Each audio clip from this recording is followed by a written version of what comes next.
What's good, YouTube? DM Gaming here, guys. Man, the trailer has been awesome. The deep dive is super extensive, guys. And in today's video, guys, I really want to break down just how realistic this game is. Guys, I don't think people understand how realistic, EA makes simulation sports games.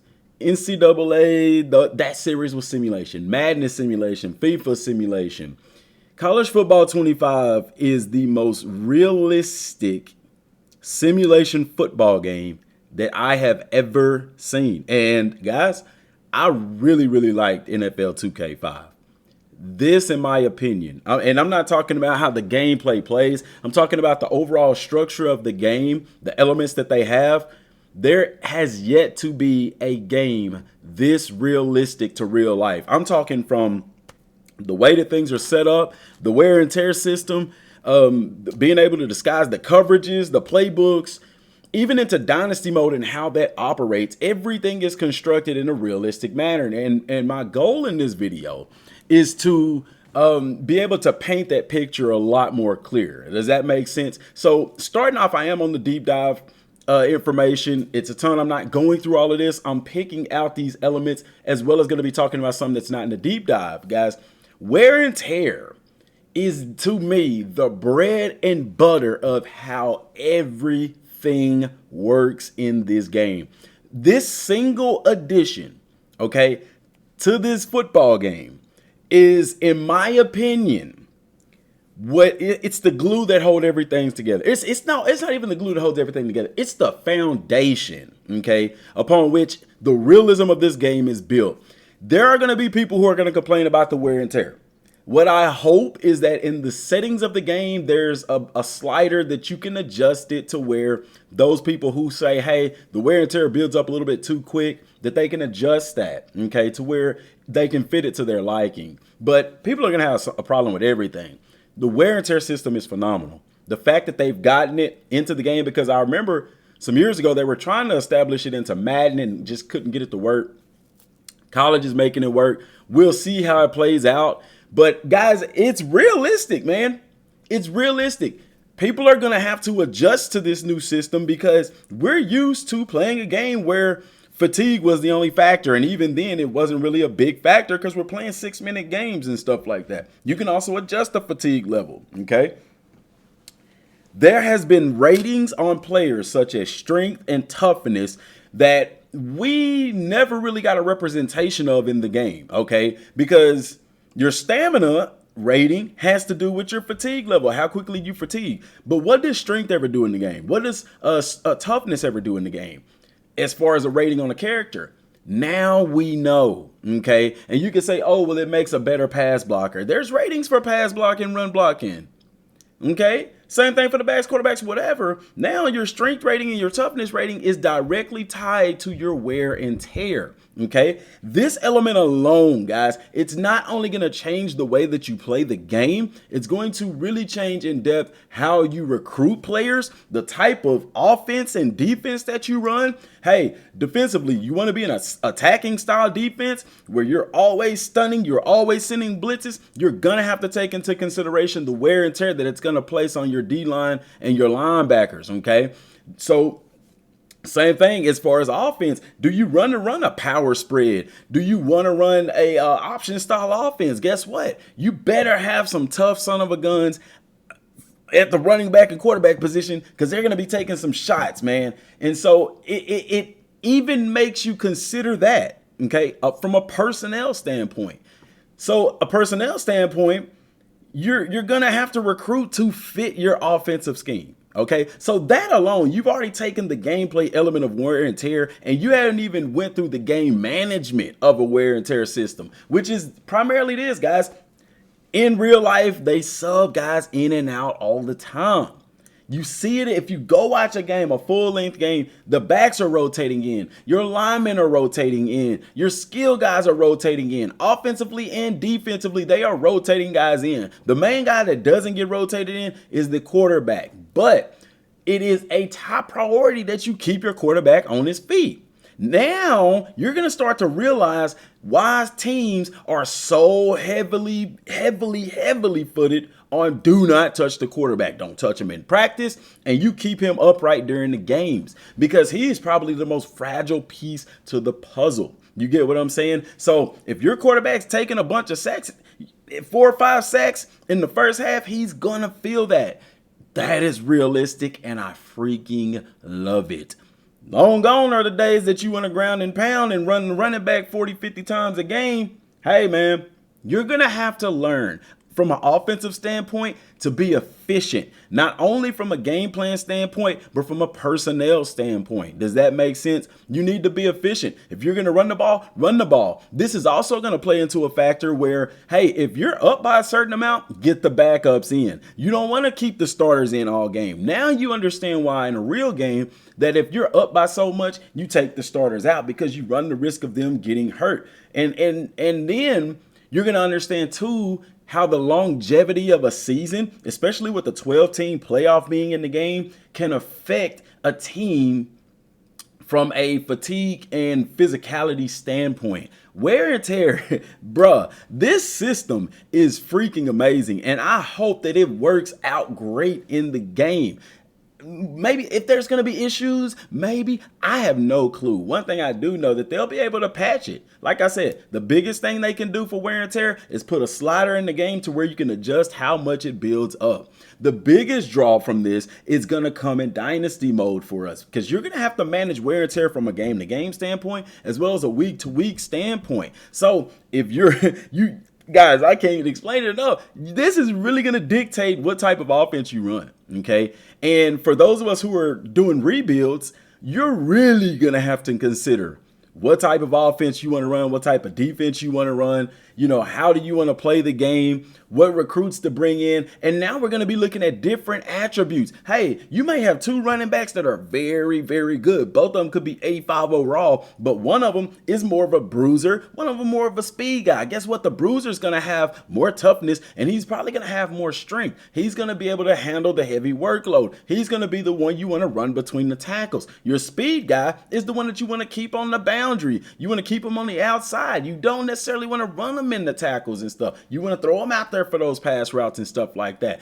You're going to have to take those things into consideration. You want to run a pass scheme where you throwing a bunch of screens or you throwing a bunch of short slant routes to where your secondary, your wide receivers are getting tagged by linebackers. Guess what? That's going to take a toll. So it's going to force you from a gameplay standpoint to really open up your playbook and really spread the ball around.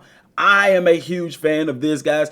And everything that this game is built upon, this is the foundation for that, is that wear and tear system. I don't care if people's upset about it, man. This is realistic to real life football, man. If you don't believe me, turn on the TV. You go watch a tough game, and you're going to see what I'm talking about. They're switching guys in and out, left and right. So that's really cool. So as far as what they said about it, wear and tear is designed to simulate the real world effects of fatigue and damage on a player's performance. And guys, this is true. If your quarterback's getting tagged, if he takes a big shot to the arm, he may be able to tough it out and finish the game, but it is going to affect how he throws. I don't see how people have an issue with that. From a defensive standpoint, it's going to make a difference, okay? If I got a running back that I'm playing against, he's a big-time running back, I'm going to tag his legs all day. Why? Because it's going to slow him down. It's going to make him less effective cutting and stuff like that. And then even with a speedier back, okay, it's a risk versus reward. Do I want to go for the big hit against this guy? Do I want to hit stick low and try to hit him in the legs or something like that? You can really wear those guys down, okay? And then as far as a scheming standpoint from defensively goes, if I'm playing against an offense, all right, that has a speed guy in the backfield, I don't want to load the box. I want to force him to run between the tackles. Why? Because he's going to take a chance of getting hit a lot more, and the wear and tear is going to weigh down on him. So just because of this system alone, it not only changes how you're managing the game, but it also is going to change what type of plays that you run, the type of system or in schemes that you want to run offensively and defensively, but it also changes your approach to the game. Does that make sense? And that is awesome. Hey, you got some tough DBs and some not so tough wide receivers. Get in their face and you press them all game. Make it a physical game. You're going to get some wear and tear from that. Not so much as them taking a hit and things like that, but it's going to play a factor. It is the utmost top notch. This is the best thing that we could have ever had put into a video game. That's the way that I see it. He said it operates on a play-by-play, game-by-game basis. If your quarterback has thrown the ball 40 plus times in a game and has taken some shots, don't expect him to be at 100%. Okay. The following week in Dynasty or Road to Glory. So, and that's big on Road to Glory, because if people can pick their own plays, they wouldn't be a running back and give themselves the ball 100% of the time and stuff like that. It also is going to make a play as far as you running with the quarterback, because they said quarterbacks can move pretty good on here if they're fast enough, but you're going to have to really pay attention to slide down, avoid contact, and same thing with the wide receivers. No reason in taking a big hit. You taking a risk. If I want to try to break this tackle one-on-one, or if it's 2 or 3 guys around, just, hey, push the square button, dive, and get on the ground. You live to fight another down. Subtle gameplay components such as getting the ball out early, covering the ball, and just getting out of bounds will be as important as ever. Wear and tear is on all 22 players on the field. I love it. I love it.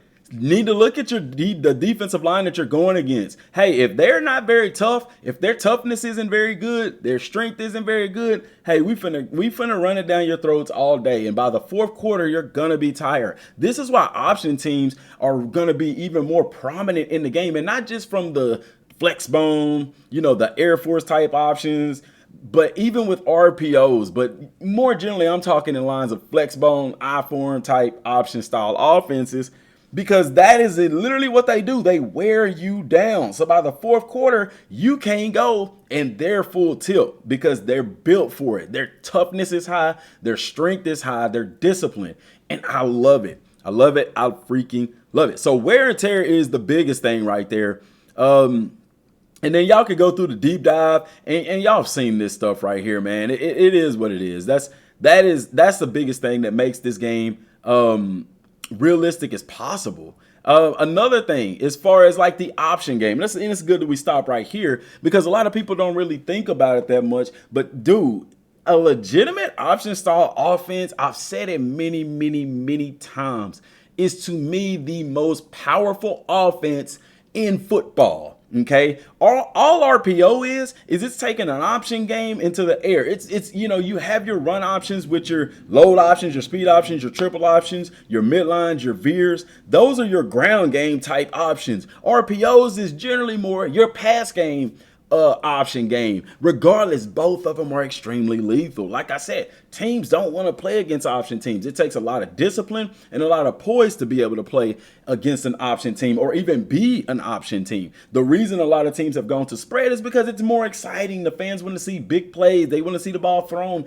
50, 60 yards down the field. But in reality, the option is the best offense that you can run in football. Now, with RPOs, that's even more prevalent, and RPOs are overpowered. Defenses have been changing to stop this. You see a lot more 4-2-5s. You see a lot of 3-2-6s, which is essentially dime, and you see a lot of 4-2-5s, which is essentially nickels, or 3-3 tights and stuff like that, which we'll get into that here in a second. But you're seeing those defenses evolve to stop those RPOs and things like that. So the option game is another big reason why this game is realistic. And people probably hear that on the surface and think, oh, why are they saying the option game is so good or whatever?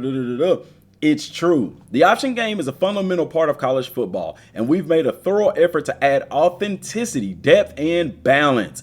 The first thing we targeted was to make the mechanic mirror the real-life quarterback and running back exchange. In an actual game, the quarterback places the ball in the running back's belly with the intent he's going to hand it off. Okay. However, if the read key comes down, he pulls it. This is now replicated in the game. They said, and that's just talking about the mechanics and stuff like that. But it is true, man. It is true. So the option game is also a good way that this game is made more realistic. Shells, and they said, I'm not talking turtles.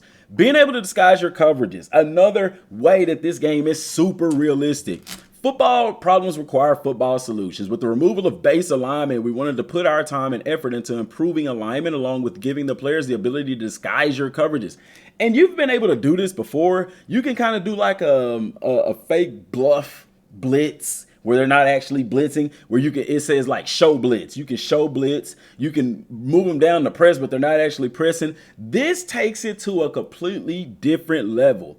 This is the addition to the chess match that our core fans have been asking for. In play call, use the right stick while in formation view to command your secondary to position in a range of cunningly disguised looks. This can range from high pressure, cover 0 blitz, to backed off cover 4 look. And people was mad about the field general icon, or what do you call it, the badge, saying, oh, it's OP, it's OP. It's not overpowered. This proves that people don't read, because if you read about that ability, it literally tells you that it shows it. Yeah, it does show everything, but it's brief and it goes away, and then it can't be triggered at all times, and the defense still has a chance to change.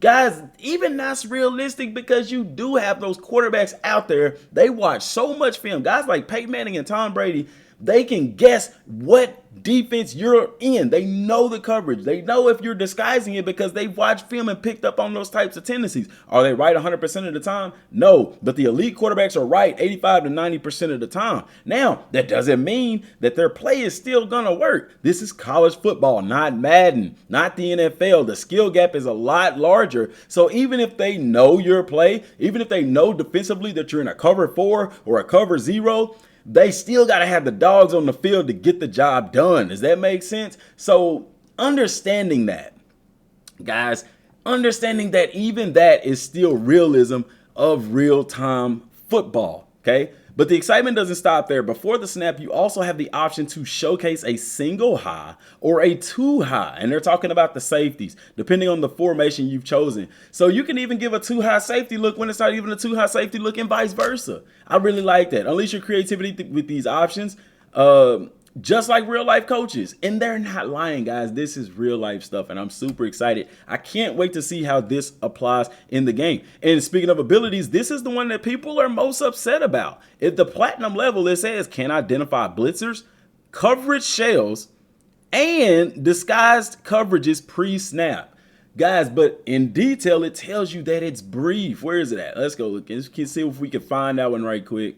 Nah, that's on down there. No, it's right here. Field general. Look at this though. The pre-snap recognition feature no, that's not it. Right, that's not what we're reading. The field general ability is what brings all of this together. Here's how it works. They tell you right here, this designed to ensure the defensive plan making strategic adjustments. Allows players to see even disguised shells, albeit briefly. Okay, it's brief.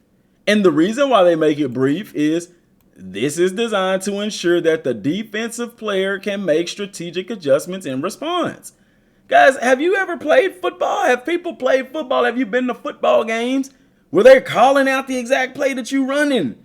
And hey, you either got to run it and be a dog about it, and at the end of the day, you can know what we're running, but you still got to stop it, okay? I have no problem with this. Pre-snap recognition feature adds a new dimension to gameplay, rewarding players who can quickly analyze and adapt to the evolving game situation on the field. Confidence and composure. This is another realistic element to the game. It's nothing new, but guys, it's next gen. It's gonna be improved. It's gonna be taken to another level. But it's another addition as to how this game plays so realistically, because confidence is key. Composure is key, experience is key, and all of that has been factored into this game like never before. Before, you can have a freshman come in and immediately start if his ratings were high enough, and there was no downside to it. Now, there is a huge difference between a freshman and a senior. Not so much the physical aspect. See, the physical aspect can be there, but the game has positioned itself in a way that the mental aspect is also a part of the game. Even with badges, you have physical badges and you have mental badges. And I think that is so freaking dope how they talk about how a freshman could, there's just certain things he's not going to be able to do that a senior can do, such as these pre-snap reads. You're not going to have a freshman on the field with a platinum tier field general ability. That's not going to happen. These guys are going to have to build this stuff up over time. Now, yeah, maybe if you adjust his ratings and things like that, but the elite guys are the ones that's going to be having this, as they should. You know what I'm saying? So this is really cool in the game.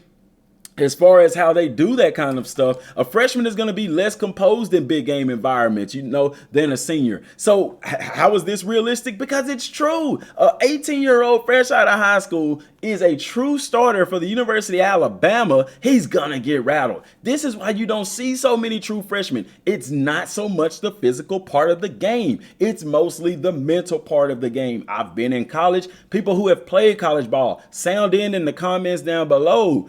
Leave your stories. I guarantee you everybody's going to say the same thing. They've seen guys come in who are physical monsters on the field, yet they don't play. They're possibly even redshirted because they don't have the mental part of the game down. There is a lot that goes on with playing in these big time stadiums that some people just don't really realize. And it affects the gameplay. You got a freshman cornerback, he's probably going to mess up on the coverage. And then this is another thing here that ties into that. People are talking about the platinum tier of this ability, saying, oh, they'll be able to see our coverage and stuff like that. It's brief, first of all. Second of all, if they got a younger guy out there, or their composure is bad, or they're cold, and you try to disguise a coverage, they might not do it. Remember how on offense, whenever the receivers are rattled, how you can hot route and they don't do the hot route, they do the same route. Same thing now happens on defense. If their composure is broken, their confidence is low, they're rattled, they're cold, and you try to disguise a coverage, they're gonna mess it up because their mind isn't in the game. I don't know how the heck that's not realistic, because that happens in real life all the time. Coach vision. You can see the wear and tear and all that composure stuff. Yeah, man, you can't really do that in the middle of a game, but you know that stuff is going on as a coach. So home field advantage is another thing in which, guys, that's realistic, bro. You don't really see that at the high school level or at the smaller college level. But when you get to these bigger stadiums, it makes a difference. The sounds are enormously loud. When these student sections and all that kind of stuff get involved, the atmosphere is completely different. So home field advantage, yeah, it's a small nod to the realism of the game. Looking at your pre-play controls, I don't want to get into that. The revamp passing, switching on the fly, playbooks, okay? Playbooks, all of these tie together with playbooks of the realism of the game, okay? They've added over 1,500 new plays and more than 50 formations, guys, because the college game has changed so much since 2013.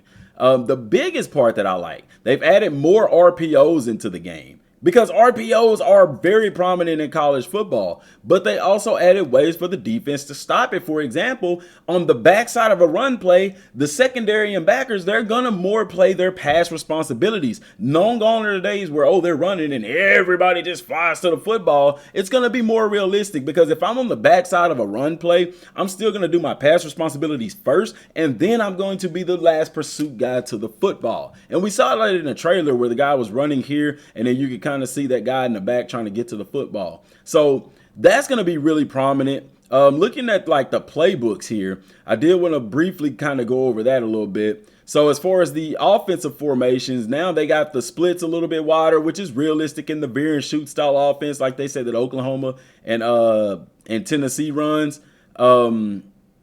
Where were those offensive playbooks? Offensive playbooks up here. So you have 134 playbooks for each team.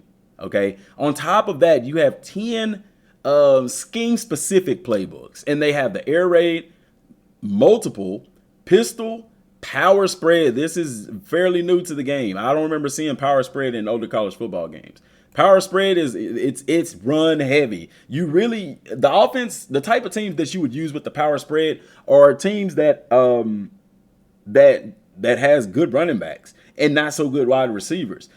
And you're a spread offense. You want to run spread. And it opens the door by having a spread offense. It opens the door for, if you get a good quarterback that can throw the ball and decent wide receivers, now you can go in more towards a regular spread offense, if that makes sense. You have the option, you have the pro formate or pro scheme, you have run and shoot, you have your traditional spread, and then you even have your spread option. And then they added the veer and shoot, which is really, really cool. Defensively, sort of the same defenses that we've always seen.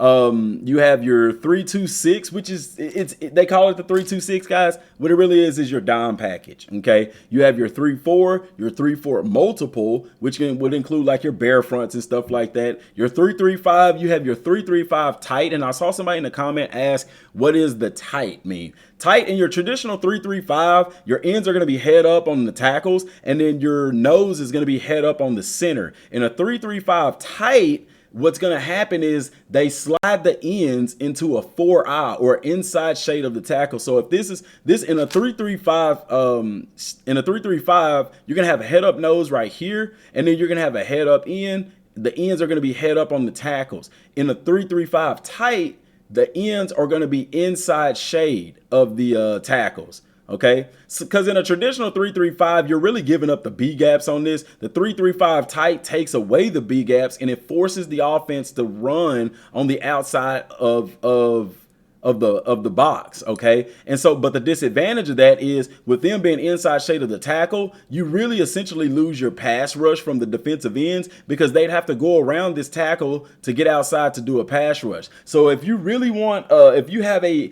slow running back, you're playing against a slow running back in a spread offense, or you want to stop a spread RPO, but the back is not a speedy type guy, the 3-3-5 tight will be a better option for you than a 3-3-5. And that's a personnel thing because, hey, let's say I don't have good defensive ends. God, man, we need to really do a playbook breakdown on this. But I'm giving y'all some tidbits early. But if I have if my defensive ends aren't very elusive and fast and they're not good at getting off blocks, I probably want to run a tight formation. I don't want them on the edge. What good is it going to do? If they're better at stopping the run or rushing on the inside, I need them in a tight formation or put them inside of those tackles. Whereas if I have a defensive end that could freaking be a stand-up outside linebacker, he's that athletic, then having him head up or outside shade of that tackle would be more beneficial. The tempo game is another thing that adds realism to the game, guys, because of the hurry-up offense and the addition of the turbo tempo style. Now, like I said, I still want to see this played out in the game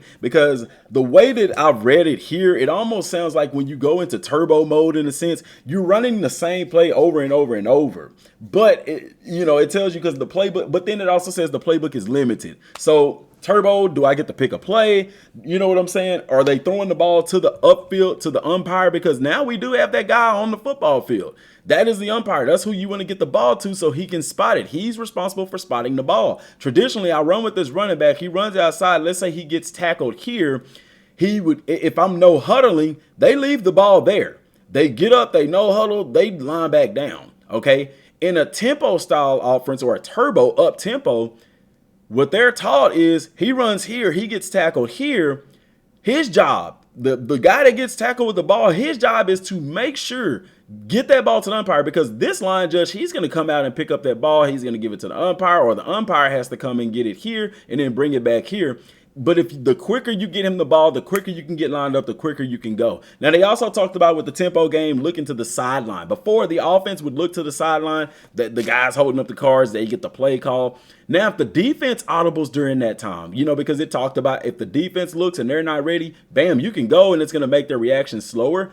How does the defense look to the sideline? Well, when you're audibling, the defense, if they choose to audible at that time as well, they're going to look over to the sideline and you can catch them off guard. I love that they added that turbo system into the game. I really, like I said, I can't wait to see how it actually works out in the game. How does it actually play out in the actual game itself? Now, the real-time coaching, this is more of an AI thing for the defense. I love it.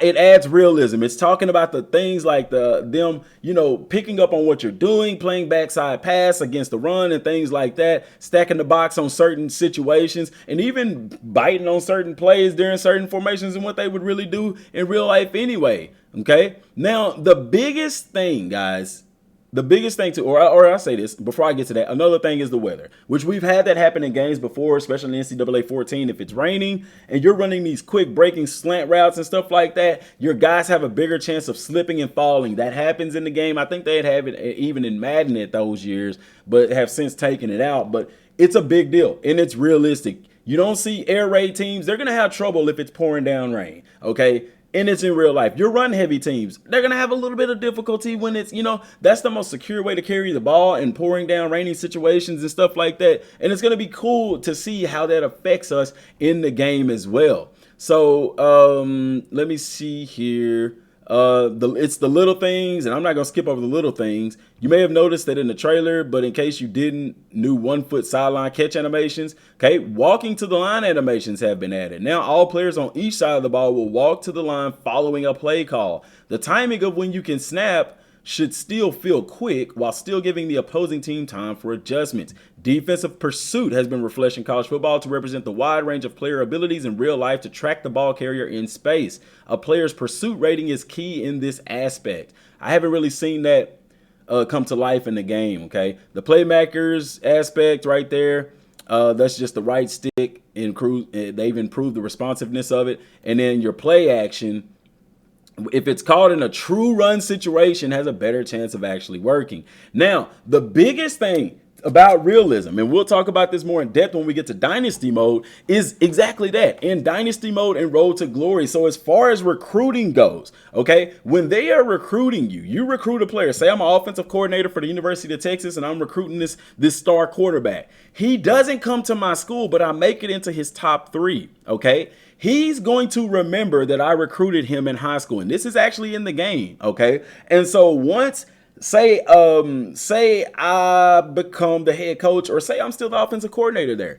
he decides to go to Oklahoma, but then he decides to hop in the transfer portal. Guess who's going to be his top pick? I'm going to be up there at the top already because he remembered I was in his top 3 out of high school. Does that make sense? Also, let's say that I signed that same player. Okay, and now he's attached to me because of whatever coach promises I made to him or whatever. If the University of Texas was to fire me, they're going to risk losing the recruits that are attached to those coaches. This rolls over into Road to Glory for this simple fact here. The same thing applies. Whatever team that you sign with, you're building coach trust, okay? Be it with your head coach or your coordinator. If they leave, which they can leave during Road to Glory, if they leave, guess what's going to happen? Your coach trust is going to have to start all over. That is so freaking cool because it's so realistic. You get a new coach in, hey, he doesn't know you. You got to rebuild trust with that coach. The cool part of it is that players actually do transfer because of coaches leaving. I've seen it happen. We've all seen it happen many times. And you've also seen things like even Caleb Williams transferring from Oklahoma to go with Lincoln Riley at USC. That is stupid realistic to real life, guys. And because of the way that the wear and tear system is set up, because of the way that they have the composure system set up, even in recruiting, now you're really going to see the pressure that is on a team as far as, do I get a guy out of high school or do I get a guy out of the transfer portal? There's a risk versus reward with both, and we're gonna have to really manage and set our time aside to really choose the correct route. I don't think there is a right or wrong in it.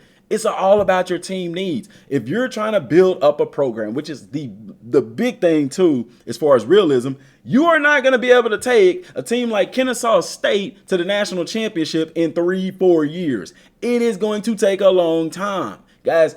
It doesn't even matter if you put them in the hardest. You can put them in SEC. It don't matter.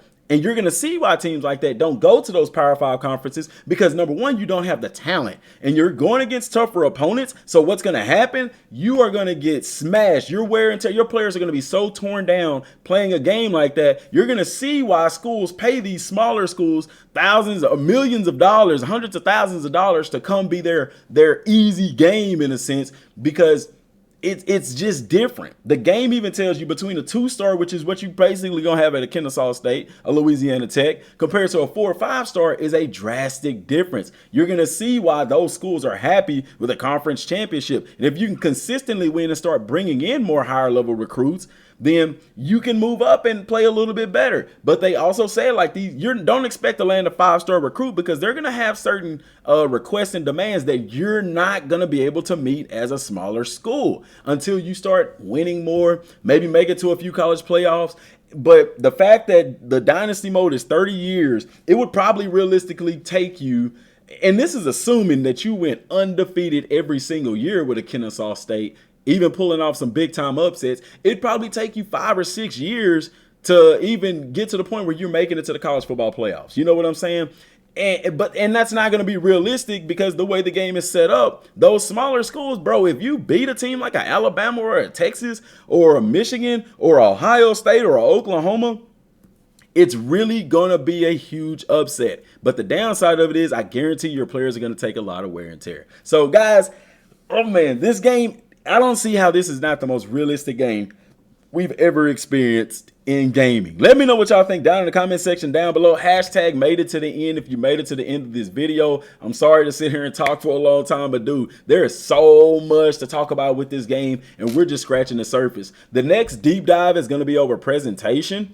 And then what I want to do, I really want to redo, or not redo, but go more in depth on the playbooks.